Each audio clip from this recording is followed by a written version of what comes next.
एक और बड़ी दिलचस्प कहानी वो ये है कि लड़की का क्या रोल है इस पूरे मामले में। आखिर लड़की जो कि बेटी है, अक्षत की बहन है, वो 4 दिन कहाँ थी, क्या कर रही थी, उसने इस पूरे मामले में रिएक्ट क्यों नहीं किया। देख सकते हैं ये परिवार है, ये उनके पिता हैं और उनकी बहन है मानवेंद्र की, और ये परिवार भी इस वक्त बिलख रहा है। अभी अभी बॉडी जो है वो क्रिमेशन के लिए गई है और इस तरह की तस्वीरें आप लोगों को यहाँ से हम दिखा रहे हैं।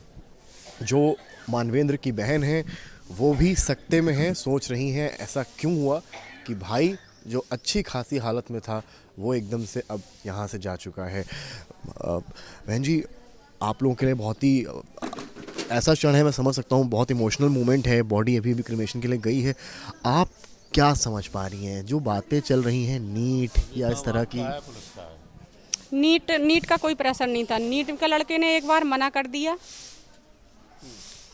दिया था तो उन्होंने मतलब ज़्यादा जोर नहीं दिया। सभी लोगों ने फैमिली में मम्मी ने, मैंने, पापा ने, सब लोगों ने ये बोला कि अगर उसका मन नहीं है पढ़ने का तो आप मत जोड़ दीजिए। जो उसका मतलब नई खून है, नई जनरेशन है, जो उसका मन है करने का वो करने दीजिए।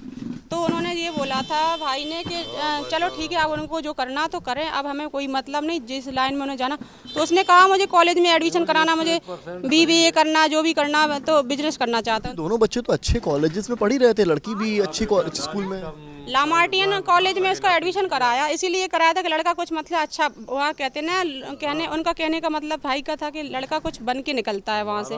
उसका बेहतर चाहते थे वो, भविष्य में एक उन्होंने सोचा था 12th निकलेगा तो मैं इसे नीट कराऊंगा, 1 साल में नहीं कर पाएगा, अगर गवर्नमेंट नहीं बनेगा तो प्राइवेट करवा दूंगा, 1 करोड़ रुपए देंगे तुम्हारी एडमिशन फीस, तुम्हें डॉक्टर बना दें। क्योंकि उनका जो जितना बिजनेस है, तो हम अगर नहीं डॉक्टर बनेगा तो प्राइवेट करवा देंगे तो ये संभाल लेगा। आप क्योंकि बहन है आपका, तो यहाँ बुआ लगी, बुआ रिश्ते से लगी, तो एक बुआ ने कभी सोचा था कि इस तरह की? बिल्कुल नहीं सोचा था। हमारा मतलब जब भतीजा है इतना संस्कारी था कि मतलब अगर 4 लोगों के 10 लोगों के बीच में बैठता तो सब लोग कहते थे कि मतलब मानवेंद्र के बच्चे कितने अच्छे हैं। लेकिन कभी कहते ना, सपनों में भी ये मैंने नहीं सोचा था कि अब मानवेंद्र का बेटा ही मानवेंद्र के साथ में ये कांड कर देगा। अब उसके दिमाग में इतनी नफरत पड़ रही थी, मैंने बाई फेस नफरत की बात कर रहा हूँ मैं, नीट वजह नहीं है। आप लोग कल से परसों से यहाँ पर हैं, क्या वजह आपको लग रही है? मैं कल दोपहर में 12 बजे के आस वजह लग रही है मुझे, मेरे सामने तो वो पुलिस कस्टडी में जा चुका, पुलिस कस्टडी में जा चुका था, पुलिस से पूछिए जो कहाँ पे हो। पुलिस कस्टडी में जा चुका था। मैं बहन से ही पूछ रही हूँ तो बहन कह रही थी मुझे कुछ नहीं पता, मेरे सामने गोली चली तो मेरे कान सुन्न हो गए, तो मैं डर गई, मैं चाची के पास आके नीचे आ गई, फिर मैं ऊपर गई नहीं। मतलब बहन जो थी 4 दिन नीचे ही रही? मतलब भाई के घर पे? हाँ, वो कह रही मुझे ऊपर जाने का मन नहीं कर रहा, मैं डर गई थी। तो मैंने कहा तुझे पता था पापा ने के भाई ने गोली मारी? तो कह रही थी हाँ, जब मैं सो रही थी और मैं पापा के हाथ पे सो रही थी और जैसे इसने गोली मारी है तो मेरी आँख खुल गई, तो मैं डर गई। मैंने कहा भैया तुमने ये क्या किया? तो कह रहा मुझे गुस्से आ गई, मुझे गलती से चल गई।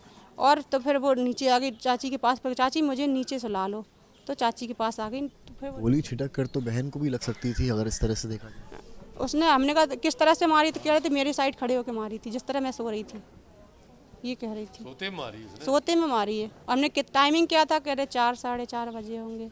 मतलब पिता उस वक्त होश में भी नहीं थे, जग भी नहीं रहे थे? शादी करके आए थे वो 12:30-1 बजे के लगभग आए।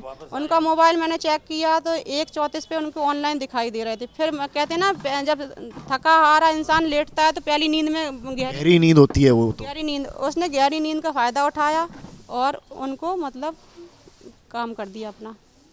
उसकी माइंड में चल रही थी ये प्लानिंग, कब से चल रही थी ये वो खुद ही बताएगा, पुलिस जब पूछेगी तो खुद ही बताएगा। आपकी आंखों में आंसू भी देख रहा हूँ, आप बहन हैं, आप साथ में मानवेंद्र के खेली हैं, आपने साथ में पढ़ाई की है। वो भाई थोड़ी ना था, हमारा बाप था।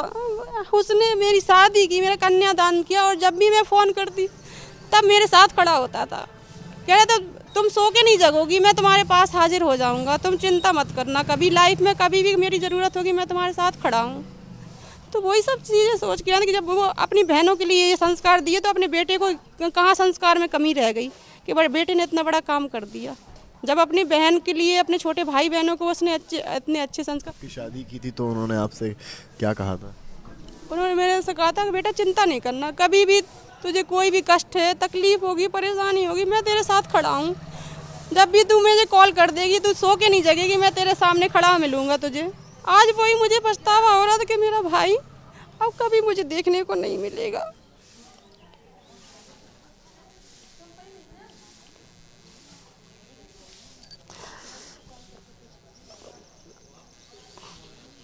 आखिरी बार मौत से पहले आपकी अपने भाई से क्या बात हुई थी?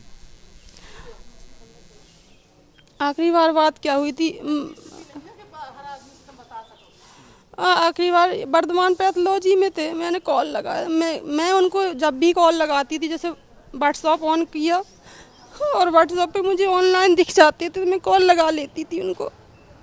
तो मैंने उनको फ़ोन लगाया, तो फ़ोन लगा के फ़ोन लगाया तो फ़ोन लगा के मुझे उनका चेहरा देख के ही बात करती थी। मैंने कहा जब ऑनलाइन है तो सीधे डायरेक्ट वीडियो कॉल करती थी, बहन भाई को देखना चाहती थी कुल मिलाकर। वीडियो ही पे बात कर लूँ, वीडियो ही कॉल करती थी मैं। तो मैंने उन्हें बात करते करते फिर उन्होंने फ़ोन काटा नहीं। मुझे लग रहा था कि वो मुझसे मतलब लॉन्ग टाइम बात करना चाह रहे हैं। तो वैसे वो कहते थे मैं बिजी हूँ, बाद में बात करूँगा बेटा। क्या बात करना चाह रहे थे वो आपसे? तो कुछ नहीं बात करना चाह रहे थे। फिर वो कहते हैं कि मैं क्या बात है बेटा? हमने कहा आप कैसे हो? बोली मैं ठीक हूँ, तुम बताओ कैसी हो? मैंने कहा मैं ठीक हूँ। फिर वो फ़ोन वीडियो ऑन करके ही बाहर आए, बाइक पे बैठे उन्होंने, मतलब आगे बाइक की जो कैप होती है उस वहाँ पे उन्होंने फ़ोन सेट कर लिया, बाइक चलाते जा रहे हैं और वीडियो मुझे देखते जा रहे हैं। मैंने कहा कुछ बोलो। बोले बाइक चला रहा हूँ, हमने ट्रैफिक बहुत है। तो बोले आवाज़ मेरी बस मतलब वो इतना इमोशनली आपसे कनेक्ट थे कि मतलब दिनचर्या भी आपसे शेयर करते थे। हाँ। तो मैंने कहा क्या दिनचर्या नहीं शेयर हो रही? मैंने कहा आप बोलो। बोले क्या बोले? तुम बताओ क्या कैसी हो, क्या हालचाल? मैंने कहा ठीक है। मैंने कहा आप बाइक चला रहे, घर पहुँच के मुझे वीडियो कॉलिंग फिर करना। दोबारा कॉल आई? हाँ नहीं, दोबारा कॉल नहीं है। बोले हमने कहाँ जा रहे हैं? बोले घर जा रहा हूँ को खाना। पता था कि ये आपके और आपके भाई के बीच की आखिरी कॉल होगी और उसके बाद कभी आप दोबारा वीडियो कॉल पर उनका चेहरा? ये पता नहीं था कि मैं उस टाइम उनका लास्ट चेहरा देख पा रही हूँ। सवाल ले रहा हूँ आप 9 मई को ख़त्म हुई थी वो। कैसे? वो अपने पीजीआई में खत्म हुई थी, मैं भर्ती था। उनके माइंड का ऑपरेशन हुआ था। माइंड का ऑपरेशन हुआ था। तो माइंड की कोई नसा से उनकी बड़ी थी, तो उसका ऑपरेशन वो मतलब थोड़ा ब्रेन ट्यूमर डिस्टर्ब था। भी हो गई थी, मतलब उस टाइम पे। मतलब माइंड कहते हैं ना आज। ठीक है, तो आप ये परिवार को सुन रहे हैं। फिलहाल कई सारे मामले इसको लेकर सामने आ रहे हैं, कई सारी बातें इसको लेकर सामने आ रही हैं। सच्चाई क्या है अभी तक ये साफ नहीं हुआ है कि असली कारण क्या है। कई तरह की बातें सामने आ रही हैं, मानवेंद्र को लेकर कई तरह की बातें सामने आ रही हैं, अक्षत को लेकर। लेकिन ये फिलहाल आप बहन को सुन रहे थे, जो सगी बहन है मानवेंद्र की, और एक आखिरी वीडियो कॉल का उन्होंने जिक्र किया है। और फिलहाल इस वक्त घर पर सन्नाटा पसरा हुआ है और चर्चा इस बात की ही है कि आखिर होली के रंग पड़ने से पहले बेरंग क्यों हो गया ये घर? बड़ा सवाल।